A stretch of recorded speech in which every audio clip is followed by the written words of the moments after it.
Shalom, selamat pagi Bapak Ibu Saudara terkasih Kristus. Rasanya senang sekali kita kembali berjumpa di pagi hari ini. Maka sebagai respon kita atas perlindungan, penyertaan dan tuntunan Tuhan sepanjang tidur kita sampai pagi hari ini, Ia juga yang membangunkan kita. Maka kita patut menyampaikan syukur dan terima kasih kita dalam bentuk membaca di dalam firman kebenaran Tuhan untuk mengawali hari yang baru di sepanjang hari ini. Dalam melakukan segala aktivitas kita, maka kita patut membaca di dalam firman kebenarannya untuk menuntun kita di sepanjang hari ini. Yang terangkat bagi kita dalam Matius 7 ayat 1 sampai ayat yang kelima.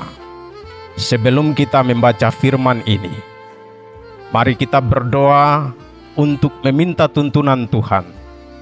Sebelum kita membaca firman-Nya, mari kita berdoa.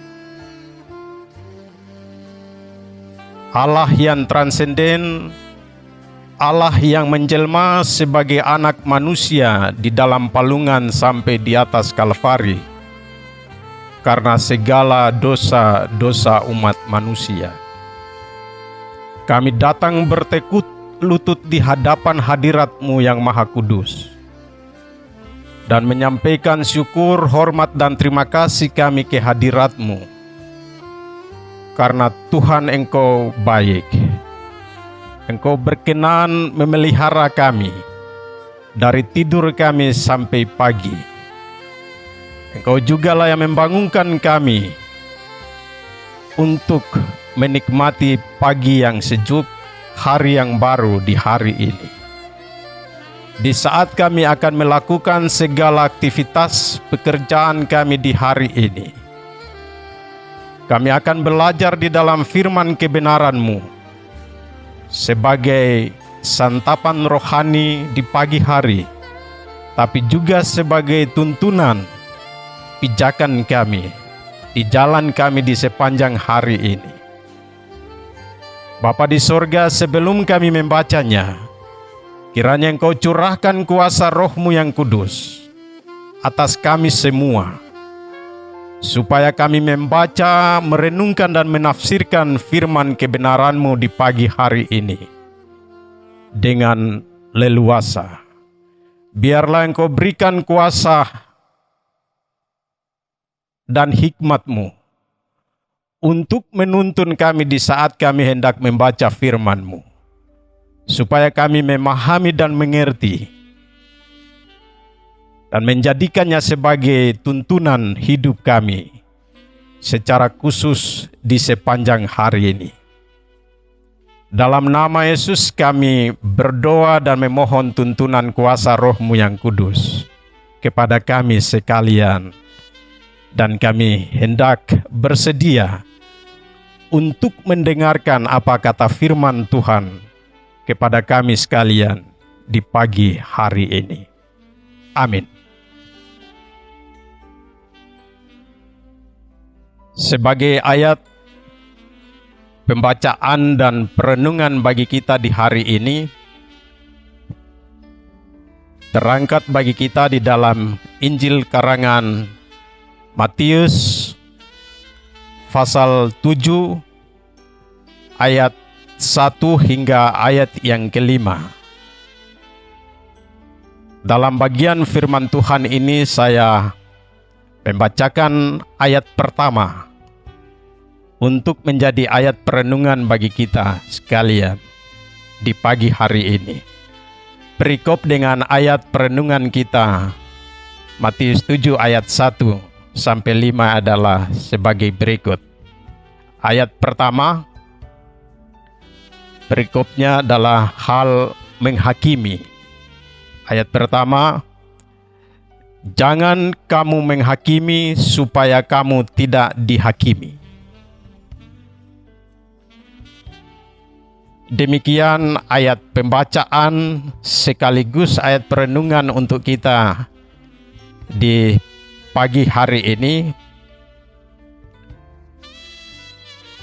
Matius 7 ayat 1 dengan bunyi, jangan kamu menghakimi supaya kamu tidak dihakimi.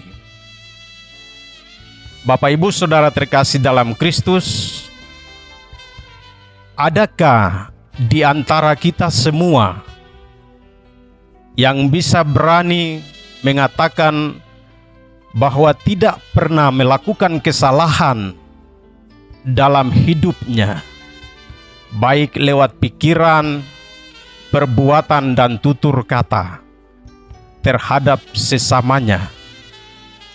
Begitu juga sebaliknya, adakah di antara kita yang mengaku dengan sungguh-sungguh atas segala perbuatan dan kesalahan yang dilakukannya, baik lewat pikiran, perbuatan, dan tutur katanya terhadap sesama, tapi juga terhadap Tuhan?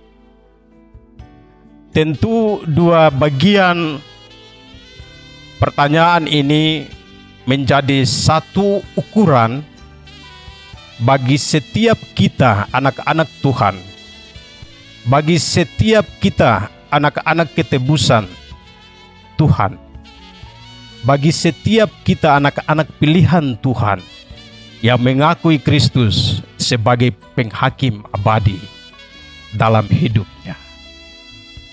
Matius 7 ayat 1 sampai 5. Jika kita betul-betul membaca keseluruhan ayat ini,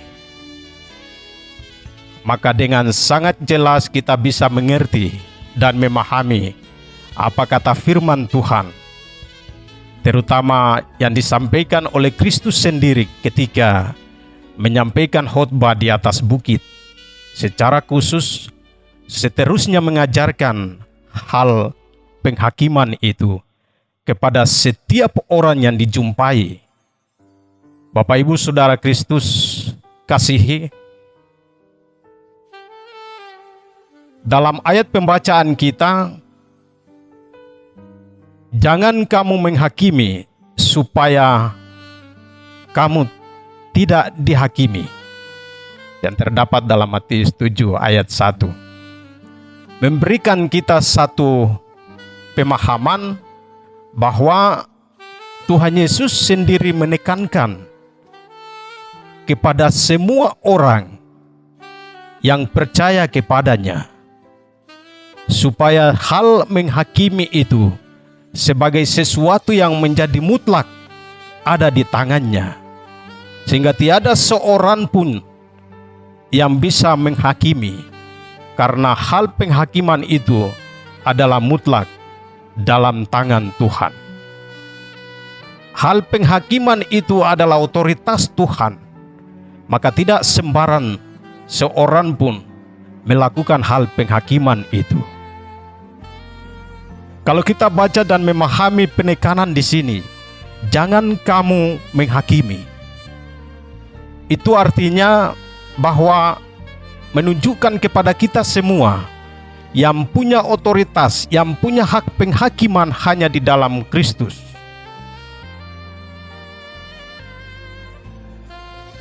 Kita bisa bandingkan dalam ayat 2, ayat 3, 4, dan 5, di mana di situ Tuhan Yesus selalu dalam hal mengajarkan, dia menggunakan metode atau dia menggunakan media perumpamaan kepada setiap orang yang diajarkan untuk melakukan hal kebaikan.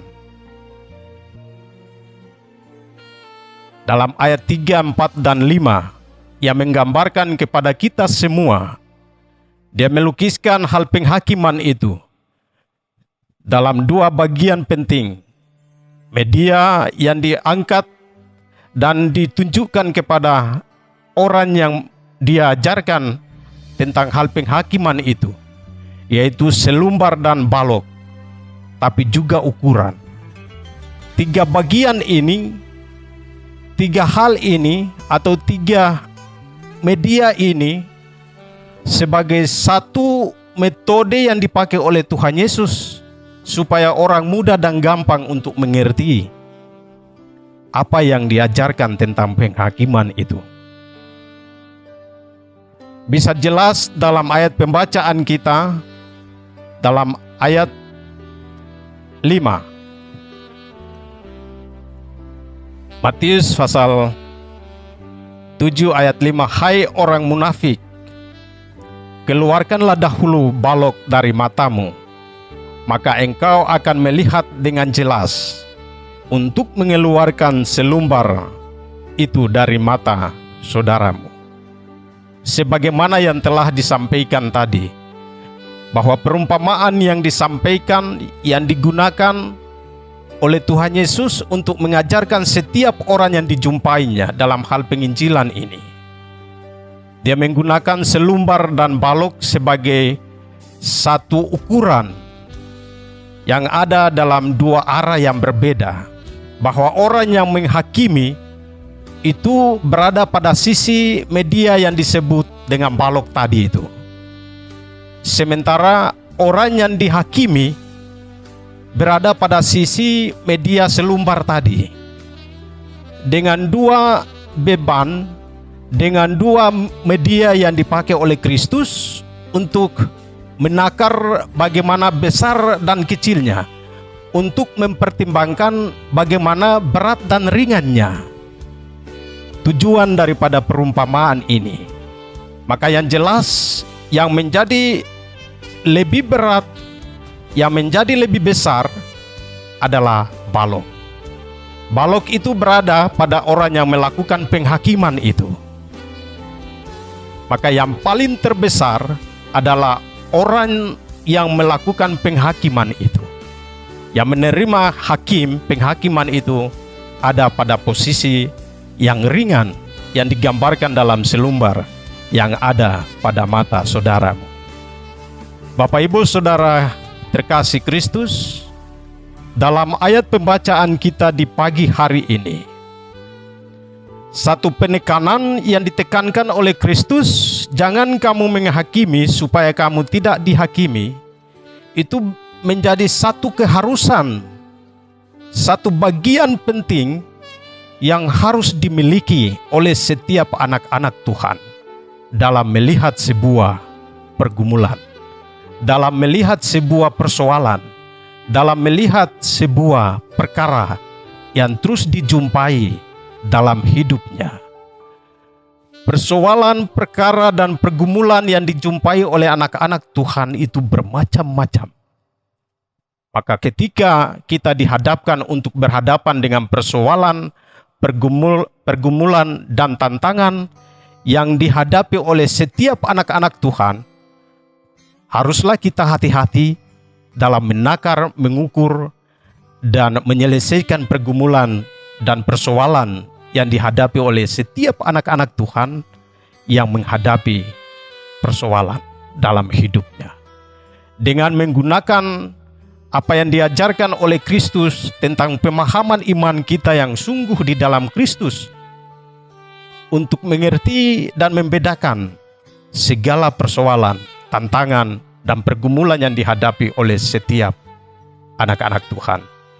Maka dengan demikian, apa yang dirindukan, apa yang diinginkan, apa yang dikehendaki oleh Kristus dalam penghakiman yang benar dan jujur, itu nampak dalam menolong orang yang hidup dalam beban kehidupan, sehingga tidak menyudutkan orang ketika berada dalam suasana pergumulan yang rumit dalam hidupnya, dengan membedakan apa yang sesungguhnya dikehendaki Tuhan dalam sebuah perjalanan setiap orang yang menghadapi tantangan pribadi, keluarga, jemaat, tapi juga hidup bermasyarakat dimanapun berada.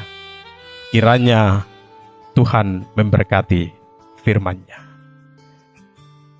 Mari kita berdoa.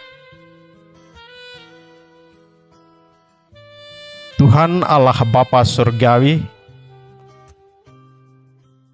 kami telah membaca dan merenungkan sebahagian dalam firman kebenaran-Mu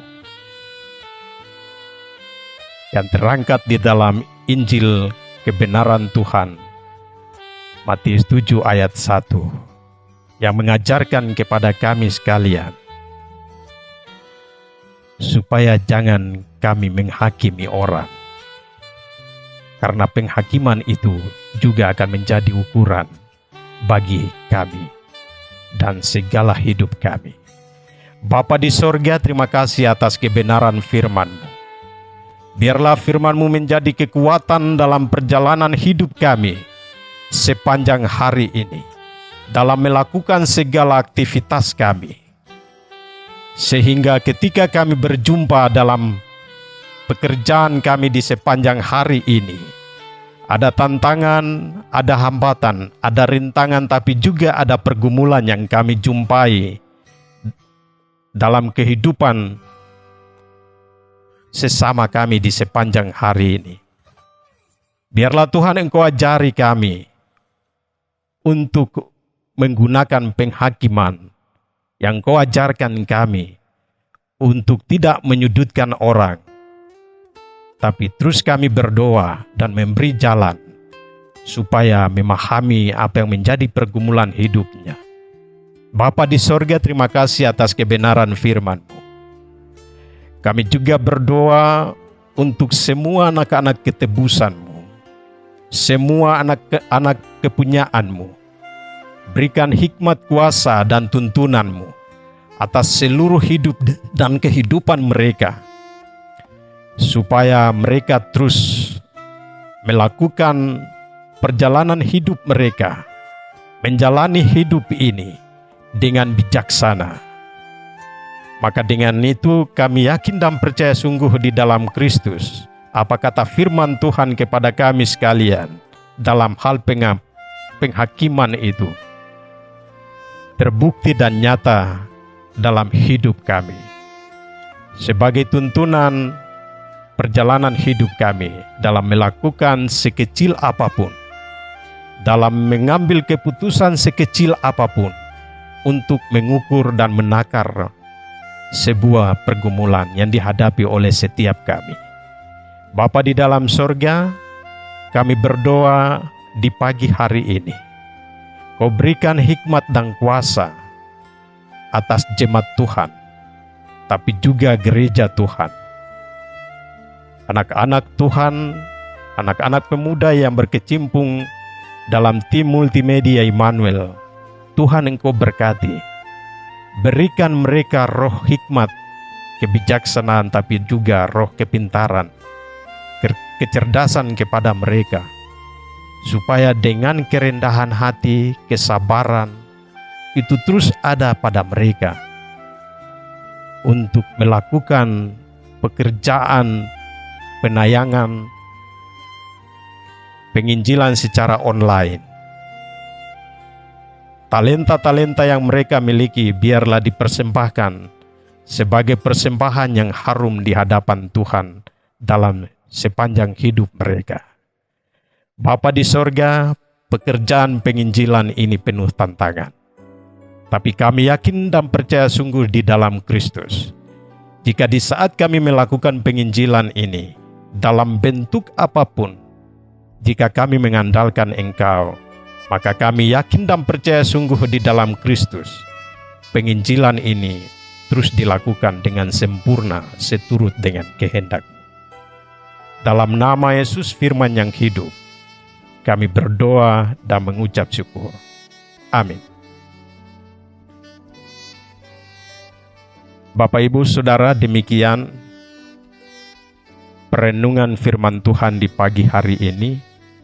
Kiranya firman yang disampaikan di pagi hari ini menjadi tuntunan, pijakan dalam segala aktivitas pekerjaan kita di sepanjang hari ini. Tuhan memberkati.